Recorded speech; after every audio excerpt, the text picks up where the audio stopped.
मैं सौ सौ रुख कई लावां रुख तां हरे भरे, मावां ठंडियां छावां छावां कौन करे। अज का ये मेरा टॉपिक है जो मेरी गुनगुनाहट दे विच मदर दे उत्ते माँ के उत्ते है, क्योंकि माँ का दिन आ रहा। सो सबना नूं हैप्पी मदर्स डे। मेरा विशा थोड़ा जिहा अलग होगा, पर होगा माँ के उत्ते ही। उम्मीद करती हाँ कि मेरी गुनगुनाहट दे विच तुसीं इस अलग तरह के एक विलखणता के भरे एहसास नूं कबूल करोगे ਅਤੇ सुनोगे। मेरी गुनगुनाहट दे विच मैं सौ सौ रुख पई लावां, रुख ते हरे भरे, मावां ठंडियां छावां छावां कौन करे। जिंदगी दे विच कदे भी सानूं साडी औकात तो वध कदे भी कोई चीज़ मिलदी आ ਤਾਂ ਸਾਨੂੰ ਭਰੋਸਾ नहीं ਹੁੰਦਾ। ਅਸੀਂ ਇੱਥੇ ਸਹਿਜ ਹੀ ਅਨੁਮਾਨ ਲਗਾ ਸਕਦੇ ਹਾਂ ਕਿ ਜਦ ਕਿਸੇ ਵੀ ਇਨਸਾਨ ਨੂੰ ਇੱਕ ਵਾਰੀ ਨਹੀਂ, ਦੋ ਵਾਰੀ ਨਹੀਂ, ਬਹੁਤ ਵਾਰੀ ਔਕਾਤ ਤੋਂ ਵੱਧ ਚੀਜ਼ ਮਿਲਦੀ ਹੋਵੇ ਤਾਂ ਉਸ ਦਾ ਜ਼ਿੰਦਗੀ ਦੇ ਪ੍ਰਤੀ, ਇਨਸਾਨ ਦੇ ਪ੍ਰਤੀ, ਕੁਦਰਤ ਦੇ ਪ੍ਰਤੀ, ਖੁਦਾ ਦੇ ਪ੍ਰਤੀ ਭਰੋਸਾ ਕਹੋ, ਪਿਆਰ ਕਹੋ, ਕਿੰਨਾ ਜ਼ਿਆਦਾ ਅਤੇ ਕਿੰਨਾ ਗਹਿਰਾ ਹੋਵੇਗਾ। ਇਸੇ ਤਰ੍ਹਾਂ ਹੀ ਕੁਝ ਸਦਾ ਮੇਰੇ ਨਾਲ ਜ਼ਿੰਦਗੀ ਦੇ ਵਿੱਚ ਹੋਇਆ। ਔਕਾਤ ਤੋਂ ਵੱਧ, ਜਿਸ ਨੂੰ ਪੁਰਾਣੇ ਲੋਕ ਕਹਿੰਦੇ ਸੀ ਬਿਤੋਂ ਵੱਧ। ਇਨਸਾਨ ਸੋਚ ਨਹੀਂ ਸਕਦਾ ਕਿ ਇਸ ਤਰ੍ਹਾਂ ਵੀ ਜ਼ਿੰਦਗੀ ਦੇ ਵਿੱਚ ਹੋ ਸਕਦਾ ਵਾ। ਔਕਾਤ ਤੋਂ ਵੱਧ ਮਿਲਣਾ ਸਾਨੂੰ ਕਿਸ ਤਰ੍ਹਾਂ ਸਾਡੇ ਵਿੱਚ ਨਿਮਾਣਾਪਨ ਆਉਂਦਾ ਵਾ, ਕਿਸ ਤਰ੍ਹਾਂ ਸਾਡਾ ਸਿਰ ਝੁਕਦਾ, ਕਿਸ ਤਰ੍ਹਾਂ ਧੰਨਵਾਦ ਦੇ ਭਿੱਜੇ ਹੋਏ ਵੀ ਸਾਡੇ ਵਿੱਚ ਇੱਕ ਲੱਜਾ ਵੀ ਆਉਂਦੀ ਆ। ਮੈਂ ਦੇਖਦੀ ਹਾਂ ਕਿ ਅਜਿਹੀਆਂ ਘੜੀਆਂ ਦੇ ਵਿੱਚ ਜੋ ਮਨ ਦੀ ਕੰਡੀਸ਼ਨ ਹੁੰਦੀ ਆ, ਰੂਹ ਦੀ ਕੰਡੀਸ਼ਨ ਹੁੰਦੀ ਆ, ਦਿਲ ਦੀ ਕੰਡੀਸ਼ਨ ਕਹਿ ਲਓ, ਕਿਸੇ ਵੀ ਚੀਜ਼ ਦੀ ਕਹਿ ਲਓ, ਕਿਸ ਤਰ੍ਹਾਂ ਉਹ ਪੋਜ਼ੀਟਿਵ ਅਤੇ ਨੈਗੇਟਿਵ ਦੋਨਾਂ ਦਾ ਮੇਲ ਹੁੰਦੀ ਆ। ਅਸੀਂ ਕਹੀਏ ਅਸੀਂ ਧੰਨਵਾਦ ਦੇ ਵਿੱਚ ਭਿੱਜੇ ਹੋਏ ਹੁੰਦੇ ਹਾਂ ਇਕੱਲੇ, ਨਹੀਂ, ਸਾਡੇ ਵਿੱਚ ਇੱਕ ਸ਼ਰਮਿੰਦਗੀ ਵੀ ਹੁੰਦੀ ਆ। ਸ਼ਾਇਦ ਸਾਨੂੰ ਸ਼ਰਮਿੰਦਗੀ ਇਸ ਲਈ ਹੁੰਦੀ ਆ ਕਿ ਸਾਨੂੰ ਜੋ ਮਿਲ ਰਿਹਾ ਵਾ ਇਹ ਔਕਾਤ ਤੋਂ ਵੱਧ ਆ, ਅਸੀਂ ਇਸ ਦੇ ਕਾਬਿਲ ਨਹੀਂ ਗੇ। ਆਪਣੇ ਆਪ ਦੇ ਵਿੱਚ ਸ਼ਰਮਿੰਦਗੀ ਮਹਿਸੂਸ ਕਰਨੀ ਕਿ ਮੈਂ ਕੀ ਹੋ ਸਕਦਾ ਸੀ ਜਾਂ ਮੈਂ ਕੀ ਹੋ ਸਕਦੀ ਸੀ।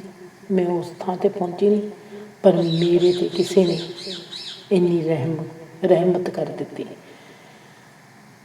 ਅਗਿਆਤ ਰਹਿਮਤ ਹੋਣੀ, ਜਿਸ ਦੇ ਸਾਨੂੰ ਸਿਰਫ ਅਸੀਂ ਸੁਣਿਆ ਹੋਇਆ ਵਾ ਕਿ ਕੋਈ ਸੋਰਸ ਆ ਜਿੱਥੋਂ ਅਸੀਂ ਆਏ ਹਾਂ ਅਤੇ ਜਿੱਥੇ ਅਸੀਂ ਜਾਣਾ, ਪਰ ਉਸ ਅਗਿਆਤ ਦੇ ਰੂਬਰੂ ਹੋਏ ਨਾ ਹੋਈਏ। ਇੰਝ ਮਹਿਸੂਸ ਹੋਵੇ ਕਿ ਕੋਈ ਅਣਦੇਖੀ ਸ਼ਕਤੀ ਆ ਜਿਹੜੀ ਪਿਆਰ ਕਰਦੀ ਆ, ਕੋਈ ਅਣਦੇਖੀ ਚੀਜ਼ ਆ ਜਿਸ ਦਾ ਅਹਿਸਾਸ ਆ ਪਰ ਕਦੇ ਦੇਖਿਆ ਨਹੀਂ, ਜਿਸ ਦੇ ਉੱਤੇ ਭਰੋਸਾ ਵਾ ਪਰ ਕਦੇ ਦੇਖਿਆ ਨਹੀਂ, ਜਿਸ ਦੇ ਨਾਲ ਪਿਆਰ ਆ ਪਰ ਕਦੇ ਦੇਖਿਆ ਨਹੀਂ। ਅਣਜਾਣੀ ਚੀਜ਼ ਦੇ ਨਾਲ ਅਣਜਾਣਾ ਅਹਿਸਾਸ ਜਿਹੜਾ ਆਪਣਾ ਵਾ। ਇਸੇ ਤਰ੍ਹਾਂ ਹੀ ਅਸੀਂ ਜ਼ਿੰਦਗੀ ਦੇ ਵਿੱਚ ਗੁਣਾਂ ਨੂੰ ਦੇਖਦੇ ਹਾਂ ਅਤੇ ਗੁਣ ਵੀ ਸਾਡੇ ਉਹੀ ਚੀਜ਼ ਸਾਨੂੰ ਦਰਸਾਉਂਦੇ ਨੇ। ਜੇ ਗੁਣਾਂ ਦੇ ਵਿੱਚ ਵੀ ਇਸ ਚੀਜ਼ ਦੇ ਵੱਲ ਝਾਤ ਮਾਰਦੀ ਹਾਂ, ਮੈਂ ਇਸ ਨੂੰ ਕੀ ਕਹੂੰਗੀ? ਪਿਆਰ, ਆਪਣਾਪਨ, ਸ਼ਰਧਾ, ਭਰੋਸਾ, ਸਮਰਪਿਤ, ਕਿਹੜਾ ਨਾਮ ਦਊਂਗੀ? ਇੱਕ ਤਾਂ ਅਸੀਂ ਨਾਮ ਦੇ ਦਿੱਤਾ ਕਿ ਅਗਿਆਤ ਖੇਤਰ ਆ, ਇੱਕ ਅਸੀਂ ਨਾਮ ਦੇ ਦਿੱਤਾ ਕਿ ਸਾਡੇ ਹੀ ਗੁਣ ਨੇ। ਇਹਨਾਂ ਚੀਜ਼ਾਂ ਦੇ ਵਿੱਚ ਤਾਲਮੇਲ ਕੀ ਆ? ਇੰਝ ਤਾਂ ਨਹੀਂ ਕਿ ਜੋ ਅਗਿਆਤ ਖੇਤਰ ਆ ਉਹੀ ਸਾਡੇ ਵਿੱਚ ਗੁਣ ਦਾ ਰੂਪ ਲੈ ਕੇ ਸਾਡੀ ਪ੍ਰਕਿਰਤੀ ਨੂੰ, ਸਾਡੇ ਸੁਭਾਅ ਨੂੰ, ਸਾਡੀ ਨੇਚਰ ਨੂੰ ਚੇਂਜ ਕਰਦਾ ਹੋਵੇ। ਅੱਜ ਇੱਥੇ ਇੱਕ ਗੱਲ ਹੋ ਰਹੀ ਆ ਕਿਉਂਕਿ ਮਦਰਸ ਡੇ ਆ ਰਿਹਾ। ਹੁਣ ਮੈਂ ਕਹਾਂ ਕਿ ਮੈਂ ਕੋਈ ਮਦਰਸ ਡੇ ਦੇ ਉੱਤੇ ਬੋਲਣਾ ਵਾ, ਮੈਨੂੰ ਬੋਲਣਾ ਬਹੁਤ ਹੀ ਮੁਸ਼ਕਿਲ ਲੱਗਦਾ ਵਾ, ਕਿਉਂਕਿ ਕੋਈ ਵੀ ਚੀਜ਼ ਜੋ ਜ਼ਿੰਦਗੀ ਨੂੰ ਦੇਖਣ ਦੀ ਆ, ਜੋ ਇਸ ਤਰ੍ਹਾਂ ਕਹਾਂ ਕਿ ਜੋ ਮੇਰੇ ਵਿੱਚ ਜ਼ਿੰਦਗੀ ਨੂੰ ਦੇਖਣ ਦਾ ਰਸਾਇਣਕ ਤੱਤ ਆ, ਉਹ ਬਹੁਤ ਜ਼ਿਆਦਾ ਡਿਫਰੈਂਟ ਆ। ਜਾਂ ਮੈਂ ਇਸ ਨੂੰ ਸਿੱਧੇ ਲਫ਼ਜ਼ਾਂ ਦੇ ਵਿੱਚ ਕਹਿ ਦੇਵਾਂ ਕਿ ਮੈਂ ਸੀਮਤ ਰੂਪ ਦੇ ਵਿੱਚ ਦੀ ਕਿਸੇ ਚੀਜ਼ ਨੂੰ ਦੇਖ ਨਹੀਂ ਸਕਦੀ, ਫਿਰ ਉਸ ਨੂੰ ਬਿਆਨ ਨਹੀਂ ਕਰ ਸਕਦੀ। ਅਸੀਮ ਰੂਪ ਦੇ ਵਿੱਚ ਦੀ ਦੇਖ ਕੇ ਫਿਰ ਉਸ ਨੂੰ ਬਿਆਨ ਕਰ ਸਕਦੀ ਹਾਂ। ਅੱਜ ਮੈਂ ਆਪਦਾ ਤਜਰਬਾ ਨਹੀਂ, ਇੱਕ ਬੇਟੇ ਦਾ ਤਜਰਬਾ ਸੁਣਾਉਂਗੀ ਕਿ ਉਹ ਇੱਕ ਮਾਂ ਨੂੰ ਕਿਵੇਂ ਪਿਆਰ ਕਰਦਾ। ਕਿਉਂਕਿ ਜੇ ਮੈਂ ਕਹਾਂ ਕਿ ਮੈਂ ਅੱਜ ਮਾਂ ਦੇ ਵਿਸ਼ੇ ਦੇ ਉੱਤੇ ਬੋਲਣਾ, ਮਾਂ ਦੇ ਇੱਕ ਟੌਪਿਕ ਦੇ ਉੱਤੇ ਬੋਲਣਾ ਵਾ, ਮਾਂ ਦੇ ਬਾਰੇ ਕੋਈ ਗੱਲ ਕਰਨੀ ਆ, ਮੇਰੇ ਕੋਲੋਂ ਇਹ ਹੋਣੀ ਨਹੀਂ। ਮੈਂ ਗੱਲ ਕਰ ਸਕੂੰਗੀ ਇੱਕ ਔਰਤ ਦੇ ਬਾਰੇ। ਔਰਤਪਨ ਦੇ ਵਿੱਚ ਇੱਕ ਸਭ ਤੋਂ ਵੱਡਾ, ਇੱਕ ਬਹੁਤ ਸੋਹਣਾ ਕਿਰਦਾਰ ਔਰਤ ਜਦੋਂ ਨਿਭਾਉਂਦੀ ਹੈ, ਉਹ ਹੈ ਮਾਂ ਦਾ ਰੋਲ। ਮੈਂ ਉਸ ਦੇ ਬਾਰੇ, ਔਰਤ ਦੇ ਬਾਰੇ ਗੱਲ ਕਰਕੇ ਉਸ ਦੇ ਵਿੱਚ ਮਾਂ ਦੇ ਰੋਲ ਦੀ ਗੱਲ ਕਰ ਸਕਦੀ ਹਾਂ। ਪਰ ਮੈਂ ਸਿੱਧਾ ਕਹਾਂ ਕਿ ਮੈਂ ਮਾਂ ਦੇ ਰੋਲ ਦੇ ਉੱਤੇ ਬੋਲਦੀ ਹਾਂ, ਮਾਂ ਇਹ ਜਿਹੀ ਹੁੰਦੀ ਹੈ, ਇਹ ਹੁੰਦੀ ਹੈ, ਮੇਰੇ ਤੋਂ ਉਹ ਨਹੀਂ ਹੋਣਾ ਹੈਗਾ। ਸੋ ਮੇਰਾ ਅੱਜ ਦੇ ਇਸ ਵਿਸ਼ੇ ਦੇ ਵਿੱਚ ਮੈਂ ਗੱਲ ਕਰੂੰਗੀ ਮਾਂ ਦੇ ਉੱਤੇ, ਪਰ ਕਿਹਦੀ ਦ੍ਰਿਸ਼ਟੀ ਦੇ ਵਿੱਚ ਦੀ, ਇੱਕ ਬੇਟੇ ਦੀ ਦ੍ਰਿਸ਼ਟੀ ਦੇ ਵਿੱਚ ਦੀ, ਉਸ ਦੀ ਦ੍ਰਿਸ਼ਟੀ ਦੇ ਵਿੱਚ ਉਹ ਮਾਂ ਨੂੰ ਕੀ ਸਮਝਦਾ, ਮਾਂ ਨੂੰ ਕੀ ਦੇਖਦਾ। ਇੱਥੇ ਸਭ ਤੋਂ ਪਹਿਲਾਂ ਆਉਂਦੀ ਆ ਹਜ਼ਰਤ ਮੁਹੰਮਦ ਦੀ ਗੱਲ। ਪੀਰ ਫਕੀਰ ਪੈਗੰਬਰ ਰਿਸ਼ੀ ਮੁਨੀਆਂ ਨੇ ਸਭ ਤੋਂ ਜ਼ਿਆਦਾ, ਜੇ ਮੈਂ ਕਹਾਂ ਕਿ ਮਾਂ ਦੇ ਬਾਰੇ ਸਭ ਤੋਂ ਸੋਹਣਾ ਬੋਲਿਆ, ਜਾਂ ਇੱਕ ਔਰਤ ਦੇ ਬਾਰੇ ਸਭ ਤੋਂ ਸੋਹਣਾ ਆਪਣਾ ਵਿਚਾਰ ਕੀਤਾ, ਉਹ ਹੈ ਹਜ਼ਰਤ ਮੁਹੰਮਦ। ਹਜ਼ਰਤ ਮੁਹੰਮਦ ਨੇ ਜੋ ਚੀਜ਼ ਕਹੀ ਆ ਵੂਮੈਨਹੁੱਡ ਬਾਰੇ, ਜਾਂ ਕਹਿ ਲਈਏ ਕਿ ਔਰਤਪਨ ਦੇ ਬਾਰੇ, ਉਹ ਅੱਜ ਤੱਕ ਕਿਸੇ ਨੇ ਨਹੀਂ ਕਹੀ। ਸਿੱਖ ਧਰਮ ਦੇ ਵਿੱਚ ਇੱਕ ਲਾਈਨ ਜ਼ਰੂਰ ਹੁੰਦੀ ਆ, ਸੋ ਕਿਉ ਮੰਦਾ ਕੀ ਇੱਜ਼ਤ ਜੰਮੇ ਰਾਜਾ। ਇਹ ਸਿਰਫ ਇੱਕ ਲਾਈਨ ਆ। ਹਜ਼ਰਤ ਮੁਹੰਮਦ ਨੇ ਅਜਿਹੀਆਂ ਹਜ਼ਾਰਾਂ ਹੀ ਲਾਈਨਾਂ ਦਾ ਜ਼ਿਕਰ ਕੀਤਾ, ਭਾਵੇਂ ਘਰ-ਬਾਰ ਦੇ ਲਈ ਕੀਤਾ ਹੋਵੇ, ਭਾਵੇਂ ਪਿਆਰ ਦੇ ਲਈ ਕੀਤਾ ਹੋਵੇ, ਭਾਵੇਂ ਰਿਸਪੈਕਟ ਦੇ ਲਈ ਕੀਤਾ ਹੋਵੇ। ਉਸਨੇ ਅਲੱਗ-ਅਲੱਗ ਐਂਗਲ ਤੋਂ ਜੋ ਜ਼ਿੰਦਗੀ ਨੂੰ ਸਮਝਾਉਣ ਦਾ ਮਾਇਨਾ ਦਿਖਾਇਆ ਵਾ, ਬਹੁਤ ਹੀ ਲਾਜਵਾਬ ਅਤੇ ਬਹੁਤ ਹੀ ਗਜ਼ਬ ਦਾ ਸੀ। ਮੈਂ ਦੇਖਦੀ ਸੀ ਇਸ ਬੇਟੇ ਦੇ ਵਿੱਚ ਮਾਂ ਦੇ ਪ੍ਰਤੀ ਜੋ ਲਗਾਵ ਆ, ਜੋ ਪਿਆਰ ਆ, ਉਹ ਕਿੰਨਾ ਅਜ਼ੀਜ਼ ਆ। ਅਤੇ ਮੈਨੂੰ ਸਦਾ ਹੀ ਹਜ਼ਰਤ ਮੁਹੰਮਦ ਦੀ ਯਾਦ ਆਉਂਦੀ ਸੀ, ਕਿਉਂਕਿ ਮੈਂ ਕੁਰਾਨ ਬਹੁਤ ਵਾਰ ਪੜ੍ਹੀ ਆ। ਕਿਸ ਤਰ੍ਹਾਂ ਹਜ਼ਰਤ ਮੁਹੰਮਦ ਨੇ ਔਰਤਪਨ ਦੇ ਬਾਰੇ ਗੱਲ ਕੀਤੀ ਆ, ਅਤੇ ਐਜ ਏ ਮਦਰ ਉਹਨਾਂ ਨੇ ਕਿਸ ਤਰ੍ਹਾਂ ਮਾਂ ਨੂੰ ਉੱਚੀ ਪਦਵੀ ਦਿੱਤੀ ਆ। ਉਹੀ ਚੀਜ਼, ਉਹੀ ਵਿਲੱਖਣਤਾ ਮੈਂ ਦੇਖਦੀ ਸੀ ਇਸ ਬੱਚੇ ਦੇ ਵਿੱਚ। ਮੈਂ ਇਸ ਤਰ੍ਹਾਂ ਕਹਿ ਦੇਵਾਂ ਕਿ ਮੇਰੀ ਖੁਸ਼ਕਿਸਮਤੀ ਆ, ਜਾਂ ਮੈਂ ਸੋਚਿਆ ਕਿ ਮੈਨੂੰ ਔਕਾਤ ਤੋਂ ਵੱਧ ਮਿਲ ਗਿਆ। ਇਹ ਪਰਮਾਤਮਾ ਜਾਣਦਾ ਜਾਂ ਬੱਚੇ ਦਾ ਦਿਲ ਜਾਣਦਾ, ਮੈਨੂੰ ਇਸ ਦੇ ਬਾਰੇ ਕੋਈ ਨੌਲੇਜ ਨਹੀਂ ਗੀ। ਪਰ ਉਹ ਕੀ ਸੋਚਦਾ, ਕੀ ਕਰਦਾ, ਇੱਕ ਘਟਨਾ ਤੋਂ ਬਾਅਦ, ਉਸ ਦੀ ਸਿਰਫ ਇੱਕ ਘਟਨਾ ਸੁਣਾਉਂਗੀ, ਉਸ ਤੋਂ ਤੁਸੀਂ ਸਹਿਜੇ ਹੀ ਅਨੁਮਾਨ ਲਗਾ ਸਕਦੇ ਹੋ ਕਿ ਉਸ ਦੇ ਰੂਹ ਦੇ ਵਿੱਚ ਮਾਂ ਦੇ ਪ੍ਰਤੀ ਕੀ ਆ। ਜਾਂ ਮੈਂ ਇਸ ਤਰ੍ਹਾਂ ਕਹਿ ਸਕਦੀ ਹਾਂ ਕਿ ਮੈਂ ਉਸ ਨੂੰ ਨਾਮ ਦਿੱਤਾ ਸੀ ਸਰਬਨ ਪੁੱਤ।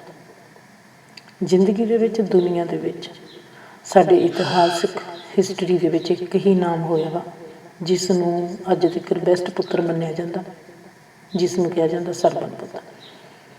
ਉਸ ਦੀਆਂ ਕੁਝ ਅਦਾਵਾਂ ਦੇਖ ਕੇ ਮੈਂ ਉਸ ਨੂੰ ਨਾਮ ਦਿੱਤਾ ਸੀ ਸਰਬਨ ਪੁੱਤ। ਉਸ ਦੀ ਇੱਕ ਘਟਨਾ ਦਾ ਜ਼ਿਕਰ ਕਰਦੀ ਹਾਂ। ਉਸ ਘਟਨਾ ਤੋਂ ਬਾਅਦ ਸਭਨਾਂ ਨੂੰ ਹੈਪੀ ਮਦਰਸ ਡੇ ਕਹਿ ਕੇ, ਅਤੇ ਸਭਨਾਂ ਨੂੰ ਆਪਣੇ ਵੱਲੋਂ ਅੱਜ ਮੈਂ ਤੁਹਾਨੂੰ ਇੱਥੇ ਇੱਕ ਛੋਟੀ ਜਿਹੀ ਘਟਨਾ ਦੇ ਰੂਬਰੂ ਕਰ ਰਹੀ ਹਾਂ। ਅਜਿਹੀਆਂ ਘਟਨਾਵਾਂ ਅਸੀਂ ਹਿਸਟਰੀ ਦੇ ਵਿੱਚ ਸੁਣੀਆਂ ਨੇ, ਪੁਰਾਣੀਆਂ ਗਾਥਾਵਾਂ ਦੇ ਵਿੱਚ ਸੁਣੀਆਂ ਨੇ।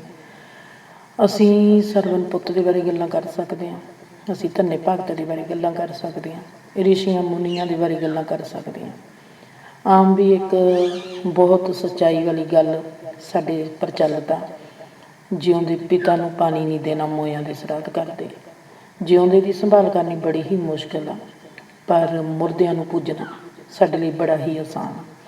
ਕੋਈ ਵੀ ਜ਼ਿੰਦਗੀ ਦੀ ਅਜਿਹੀ ਵਾਰਦਾਤ ਹੁੰਦੀ ਹੈ ਜਿਸ ਦੇ ਵਿੱਚ ਸਾਨੂੰ ਕਿਸੇ ਦੇ ਵਿੱਚ ਵਿਲੱਖਣਤਾ ਦਿਖਾਈ ਦਿੰਦੀ ਆ, ਸੁੰਦਰਤਾ ਦਿਖਾਈ ਦਿੰਦੀ ਆ, ਸੋਹਣਾਪਨ ਦਿਖਾਈ ਦਿੰਦਾ, ਉਹ ਕਿਸੇ ਦੀ ਕੋਈ ਸੁੰਦਰ ਗਹਿਰੀ ਸੁੰਦਰਤਾ ਦਿਖਾਈ ਦਿੰਦੀ ਆ, ਅਸੀਂ ਉਸ ਦੇ ਉੱਤੇ ਭਰੋਸਾ ਨਹੀਂ ਕਰਦੇ ਹੈਗੇ। ਸਾਨੂੰ ਐਵੇਂ ਲੱਗਦਾ ਵਾ ਕਿ ਇਹ ਕਿਤਾਬੀ ਗੱਲਾਂ ਨੇ, ਅੱਜ ਦੀ ਜੋ ਜ਼ਮਾਨੇ ਦੀ ਹਵਾ ਵਾ ਉਸ ਦੇ ਵਿੱਚ ਸਾਨੂੰ ਇੰਝ ਹੀ ਲੱਗੂਗਾ, ਕਿਉਂਕਿ ਅਗਰ ਮੈਂ ਵੀ ਤੁਹਾਡੇ ਵਾਂਗ ਇਹ ਗੱਲ ਸੁਣੀ ਹੁੰਦੀ, ਮੈਂ ਵੀ ਤੁਹਾਡੇ ਵਾਂਗੂ ਹੀ ਰਿਐਕਸ਼ਨ ਕਰਨਾ ਸੀ। ਪਰ ਜਿਸ ਦੇ ਨਾਲ ਬੀਤ ਰਹੀ ਹੁੰਦੀ ਆ ਉਹ ਰਿਐਕਸ਼ਨ ਨਹੀਂ ਕਰ ਸਕਦਾ, ਉਹ ਦੇਖ ਸਕਦਾ। ਮੇਰੇ ਨਾਲ ਸਦਾ ਹੀ ਅਜਿਹੀਆਂ ਬਹੁਤ ਘਟਨਾਵਾਂ ਹੋਈਆਂ ਨੇ। ਮੈਂ ਸੋ ਹੁਣ ਜ਼ਿਕਰ ਕਰਦੀ ਹਾਂ, ਮੈਂ ਦਿੱਲੀ ਰੇਲਵੇ ਸਟੇਸ਼ਨ ਦੇ ਉੱਤੇ ਬੈਠੀ ਹਾਂ ਅਤੇ ਅਚਾਨਕ ਬੇਟੇ ਉੱਠ ਕੇ ਜਾਂਦੇ ਆ ਅਤੇ ਆ ਕੇ ਬਿਸਲਰੀ ਪਾਣੀ ਦੀਆਂ ਬੋਤਲਾਂ ਲਿਆ ਕੇ ਮੇਰੇ ਪੈਰਾਂ ਨੂੰ ਚੁੱਕ ਕੇ ਆਪਣੀ ਗੋਦੀ ਦੇ ਵਿੱਚ ਰੱਖ ਲੈਣਾ। ਮੈਂ ਦੇਖਦੀ ਹਾਂ ਕਿ ਜਦੋਂ ਵੀ ਕੋਈ ਅਜਿਹਾ ਅਨੋਖਾਪਨ ਜ਼ਿੰਦਗੀ ਦੇ ਵਿੱਚ ਦੀ ਮੇਰੇ ਅੱਗੇ ਦੀ ਵਿਚਰਦਾ ਵਾ, ਚਾਹੇ ਖੁਸ਼ੀ ਵਾਲਾ ਹੋਵੇ, ਚਾਹੇ ਗਮੀ ਵਾਲਾ ਹੋਵੇ, ਹਾਸੇ ਵਾਲਾ ਹੋਵੇ, ਕਿਸੇ ਵੀ ਰੂਪ ਦੇ ਵਿੱਚ ਹੋਵੇ, ਮੇਰੇ ਵਿੱਚ ਪਾਜ ਆ ਜਾਂਦਾ।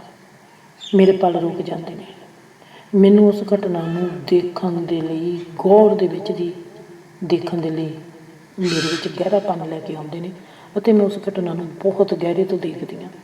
ਮੈਂ ਪਹਿਲਾਂ ਸੋਚਦੀ ਹੁੰਦੀ ਸੀ ਕਿ ਜਿਹੜਾ ਮੇਰੇ 'ਚ ਇਹ ਪਾਜ ਆਉਂਦਾ ਪੈਨਿਕ ਤਾਂ ਨਹੀਂ ਗਾ, ਨਹੀਂ ਇਹ ਪੈਨਿਕ ਨਹੀਂ ਗਾ, ਮੈਂ ਬਸ ਉਸ ਘਟਨਾ ਨੂੰ ਦੇਖਦੀ ਹਾਂ। ਮੇਰੇ ਪਲ ਨੇ ਜਿਹੜੇ ਰੁਕ ਜਾਂਦੇ ਨੇ। ਹੁਣ ਉਹ ਮੇਰੇ ਨਾਲ ਇੱਕ ਘਟਨਾ ਵਾਪਰ ਰਹੀ ਆ।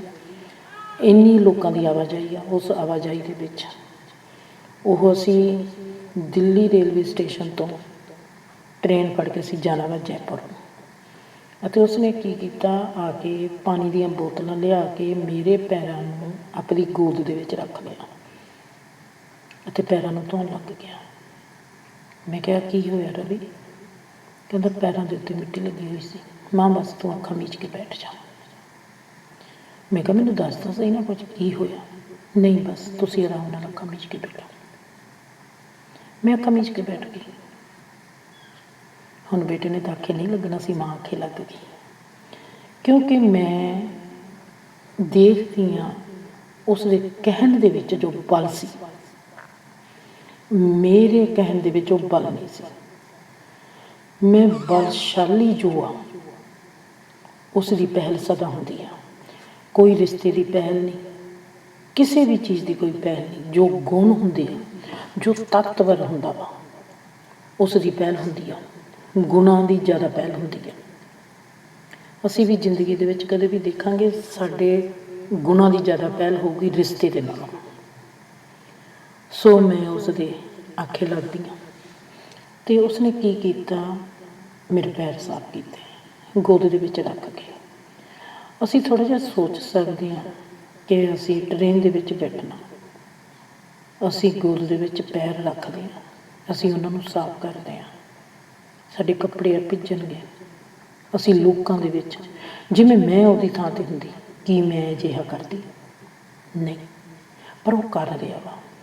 ਮੈਂ ਉਸ ਨੂੰ ਦੇਖ ਰਹੀ ਹਾਂ, ਉਸ ਨੂੰ ਕੋਈ ਫਿਕਰ ਨਹੀਂ ਗਾ। ਮੈਨੂੰ ਲੋਕ ਦੇਖਦੇ ਆ, ਉਹਦੇ ਵਿੱਚ ਕੋਈ ਲੱਜਾ ਨਹੀਂ ਗੀ। ਉਹਨੂੰ ਸਿਰਫ ਦੇਖਦਾ ਵਾ ਕਿ ਮਾਂ ਦੇ ਪੈਰ ਗੰਦੇ ਆ, ਮਾਂ ਦੇ ਪੈਰਾਂ ਦੇ ਉੱਤੇ ਥੋੜ੍ਹੀ ਜਿਹੀ ਮਿੱਟੀ ਲੱਗ ਗਈ, ਮੈਂ ਉਸ ਮਿੱਟੀ ਨੂੰ ਲਾਉਣਾ, ਉਸ ਚੀਜ਼ ਨੂੰ ਸਾਫ਼ ਕਰਨਾ। ਉਸ ਨੂੰ ਕੋਈ ਨਹੀਂ ਲੋਕਾਂ ਦੀ ਲੱਜਾ ਦਾ, ਉਸ ਨੂੰ ਆਪਣੇ ਕਰ ਹੁੰਦਾ ਵਾ। ਮੈਂ ਉਸ ਦੇ ਵਿੱਚ ਦੇਖਦੀ ਹਾਂ, ਜੇ ਧੰਨਾ ਭਗਤ ਹੁੰਦਾ ਹੋਊਗਾ ਇੰਝ ਹੀ ਹੁੰਦਾ ਹੋਊਗਾ। ਦੁਨੀਆ ਦੇ ਵਿੱਚ ਜਿਹੜੇ ਭਗਤ ਹੁੰਦੇ ਨੇ ਉਹ ਇਸ ਤਰ੍ਹਾਂ ਹੁੰਦੇ ਆ। ਜੇ ਸਰਬਨ ਪੁੱਤ ਨੇ ਆਪਦੇ ਮਾਂ ਪਿਓ ਨੂੰ ਪਿਆਰ ਕੀਤਾ, ਉਹ ਇਸ ਤਰ੍ਹਾਂ ਕੀਤਾ। ਮੈਂ ਉਸ ਦੇ ਵਿੱਚ ਦੀ ਹਿਸਟਰੀ ਦੇ ਵਿੱਚ ਦੀ ਲੰਘ ਰਹੀ ਹਾਂ।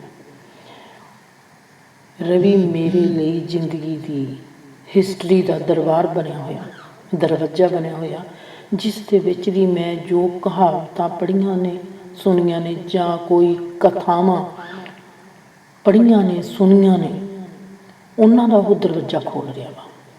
ਉਸ ਘਟਨਾ ਦੀ ਗਵਾਹ ਮੈਂ ਹਾਂ ਅਤੇ ਮੈਂ ਉਸ ਨੂੰ ਚੰਗੀ ਤਰ੍ਹਾਂ ਦੇਖ ਰਹੀ ਹਾਂ। ਕੋਈ ਲਿਹਾਜ਼ ਨਹੀਂ ਲੋਕਾਂ ਦੀ, ਕੋਈ ਪਰਵਾਹ ਨਹੀਂ ਲੋਕਾਂ ਦੀ। ਉਸ ਨੂੰ ਸਿਰਫ ਇਹ ਦੇਖਦਾ ਕਿ ਪੈਰ ਗੰਦੇ ਆ, ਮੈਂ ਪੈਰਾਂ ਨੂੰ ਸਾਫ਼ ਕਰਨਾ। ਇਸ ਤਰ੍ਹਾਂ ਨਹੀਂ ਕਿ ਲੋਕਾਂ ਦੀ ਲਿਹਾਜ਼ ਨਹੀਂ ਗੀ, ਲੋਕਾਂ ਦੀ ਪਰਵਾਹ ਨਹੀਂ। ਉਹਨੂੰ ਆਪਣੇ ਆਪ ਦੀ ਵੀ ਲਿਹਾਜ਼ ਨਹੀਂ, ਆਪਣੇ ਆਪ ਦੀ ਵੀ ਪਰਵਾਹ ਨਹੀਂ। ਉਸ ਨੂੰ ਇੰਝ ਵੀ ਨਹੀਂ ਗਾ ਕਿ ਮੇਰੇ ਕੱਪੜੇ ਭਿੱਜੇ ਹੋਣਗੇ, ਮੇਰੇ ਕੱਪੜੇ ਗੰਦੇ ਹੋਣਗੇ। ਨਾ, ਮਾਂ ਦੇ ਪੈਰ ਸੋਣੇ ਚਾਹੀਦੇ ਆ। ਮਾਂ ਦੇ ਪੈਰਾਂ ਦੇ ਉੱਤੇ ਕੋਈ ਚੀਜ਼ ਨਹੀਂ ਲੱਗੀ ਹੋਣੀ ਚਾਹੀਦੀ। ਬਾਰੇ ਉਸਨੇ ਕਿਸ ਤਰ੍ਹਾਂ ਮੇਰੇ ਪੈਰਾਂ ਨੂੰ ਸਾਫ਼ ਕੀਤਾ, ਇਹ ਪਹਿਲੀ ਵਾਰ ਦੀ ਘਟਨਾ ਵਾ। ਉਸ ਤੋਂ ਬਾਅਦ ਜਦੋਂ ਉਹ ਪੈਰਾਂ ਨੂੰ ਸਾਫ਼ ਕਰਦਾ, ਜੇ ਕਿਤੇ ਵੀ ਹੁੰਦਾ ਵਾ, ਭਾਵੇਂ ਅਸੀਂ ਜੈਪੁਰ ਦੇ ਰੇਲਵੇ ਸਟੇਸ਼ਨ 'ਤੇ ਬੱਸ ਅੱਡੇ 'ਤੇ ਖੜ੍ਹੇ ਹੋਈਏ, ਅਸੀਂ ਕਿਤੇ ਵੀ ਆਉਂਦੇ ਜਾਂਦੇ ਹੋਈਏ, ਭਾਵੇਂ ਮਲੇਸ਼ੀਆ ਹੋਵੇ, ਭਾਵੇਂ ਸਿੰਗਾਪੁਰ ਹੋਵੇ, ਕਿਤੇ ਵੀ ਹੋਈਏ, ਪਰ ਉਸਨੇ ਕਿਵੇਂ ਸੰਭਾਲ ਕਰਨੀ ਆ, ਕਿਵੇਂ ਕੇਅਰ ਕਰਨੀ ਆ, ਉਸ ਦੇ ਥਰੂ ਮੈਂ ਦੇਖਦੀ ਸੀ ਕਿ ਜ਼ਿੰਦਗੀ ਦੇ ਵਿੱਚ ਜੋ ਭਗਤੀ ਰੂਪ ਹੁੰਦਾ ਉਹ ਕਿਹੋ ਜਿਹਾ ਹੁੰਦਾ। ਉਸ ਨੇ ਮੈਨੂੰ ਦਿਖਾਇਆ ਸੀ ਕਿ ਭਗਤ ਦਾ ਰੂਪ ਕੀ ਹੁੰਦਾ ਵਾ। ਮੈਂ ਉਸ ਨੂੰ ਸਦਾ ਹੀ ਕਹਿਣਾ ਕਿ ਅੱਜ ਦੀ ਦੁਨੀਆ ਜੋ ਆ, ਜੇ ਅਸੀਂ ਕਹਿ ਲਈਏ ਕਿ ਇਹ ਇਨਸਾਨ ਭਗਤ ਆ, ਕਦੇ ਨਹੀਂ ਭਰੋਸਾ ਕਰੂਗਾ। ਜਿਹੜੇ ਭਗਤ ਹੁੰਦੇ ਨੇ ਉਹਨਾਂ ਨੂੰ ਇੱਕ ਸਿਰਫ ਆਪਦੀ ਭਗਤੀ ਤੱਕ ਹੀ ਜ਼ਿੰਦਗੀ ਦੇ ਵਿੱਚ ਲੈਣਾ ਦੇਣਾ ਹੁੰਦਾ, ਹੋਰ ਕਿਸੇ ਤੱਕ ਨਹੀਂ ਲੈਣਾ ਦੇਣਾ ਹੁੰਦਾ। ਉਹ ਆਪਦੀ ਭਗਤੀ ਦੇ ਵਿੱਚ ਮਗਨ ਹੁੰਦੇ ਆ। ਮੇਰੇ ਦਿਲ ਦੇ ਵਿੱਚ ਆ, ਮੈਂ ਦੇਖਦੀ ਹਾਂ ਦਿੱਲੀ ਰੇਲਵੇ ਸਟੇਸ਼ਨ ਦੇ ਉੱਤੇ ਬੈਠ ਕੇ ਲੋਕਾਂ ਨੂੰ ਆਉਂਦੇ ਜਾਂਦੇ ਹਨ, ਉਹਨਾਂ ਦੀਆਂ ਨਿਗਾਹਾਂ ਨੂੰ ਦੇਖਦੀ ਹਾਂ। ਮੇਰੇ ਵਿੱਚ ਲੱਜਾ ਵੀ ਆ, ਮੇਰੇ ਵਿੱਚ ਮਾਣ ਵੀ ਆ, ਮੇਰੇ ਵਿੱਚ ਅਥਾਹ ਪ੍ਰੇਮ ਵੀ ਵਹਿ ਰਿਹਾ, ਮੇਰੇ ਵਿੱਚ ਭਰੋਸਾ ਵੀ ਆ, ਪਾਣੀ ਵੀ ਆ ਅੱਖਾਂ ਦੇ ਵਿੱਚ। ਬੜੇ ਹੀ ਇਮੋਸ਼ਨਲਾਂ ਦੀ ਮੇਰੇ 'ਚ ਰੰਗੋਲੀ ਚੱਲ ਰਹੀ ਹੈ। ਆਏ ਨਹੀਂ ਕਿ ਇਹ ਰੰਗ ਨੇ, ਇਮੋਸ਼ਨਲਾਂ ਤੋਂ ਗਹਿਰਾ ਰੰਗ ਕੋਈ ਨਹੀਂ ਹੁੰਦਾ। ਇਹ ਜੋ ਹੋਲੀ ਆ, ਇਹ ਬੜੀ ਪੱਕੀ ਹੋਲੀ ਆ। ਮੈਂ ਦੇਖ ਰਹੀ ਹਾਂ ਕਿ ਆਉਂਦੇ ਜਾਂਦੇ ਲੋਕਾਂ ਨੂੰ ਦੇਖ ਰਹੀ ਹਾਂ, ਉਹ ਕਿਸ ਤਰ੍ਹਾਂ ਦੇਖ ਰਹੇ ਆ ਸਾਡੇ ਵੱਲੇ। ਮੈਨੂੰ ਸਮਝ ਨਹੀਂ ਲੱਗਦੀ ਮੈਂ ਕੀ ਕਰਾਂ, ਪਰ ਮੈਂ ਇੱਕ ਗਵਾਹ ਦੇ ਰੂਪ ਦੇ ਵਿੱਚ ਬਣ ਕੇ ਉਸ ਘਟਨਾ ਨੂੰ ਦੇਖ ਰਹੀ ਹਾਂ। ਉਸ ਬੱਚੇ ਦੇ ਦਿਮਾਗ ਦੇ ਵਿੱਚ ਕੋਈ ਨਹੀਂ ਗਾ, ਉਸ ਨੂੰ ਦੇਖ ਰਿਹਾ, ਉਹ ਆਪਣੀ ਮਸਤੀ ਦੇ ਵਿੱਚ, ਆਪਣੀ ਭਗਤੀ ਦੇ ਵਿੱਚ ਮਸਤ। ਮੇਰੀ ਖੁਸ਼ਕਿਸਮਤੀ ਕਹਾਂ ਜਾਂ ਕਹਾਂ ਕਿ ਪਰਮਾਤਮਾ ਦੀ ਅਪਾਰ ਕਿਰਪਾ। ਉਹ ਅਜਿਹੀਆਂ ਬਹੁਤ ਹੀ ਵਾਰਦਾਤਾਂ ਮੇਰੇ ਨਾਲ ਜ਼ਿੰਦਗੀ 'ਚ ਵਾਪਰੀਆਂ, ਜਿੱਥੇ ਕਿ ਮੇਰੀ ਔਕਾਤ ਤੋਂ ਵੱਧ ਮੈਨੂੰ ਪਰਮਾਤਮਾ ਨੇ ਦਿੱਤਾ। ਉਹ ਅਜਿਹੇ ਲਮਹੇ ਬਿਆਨ ਕਰਨੇ ਔਖੇ ਨੇ।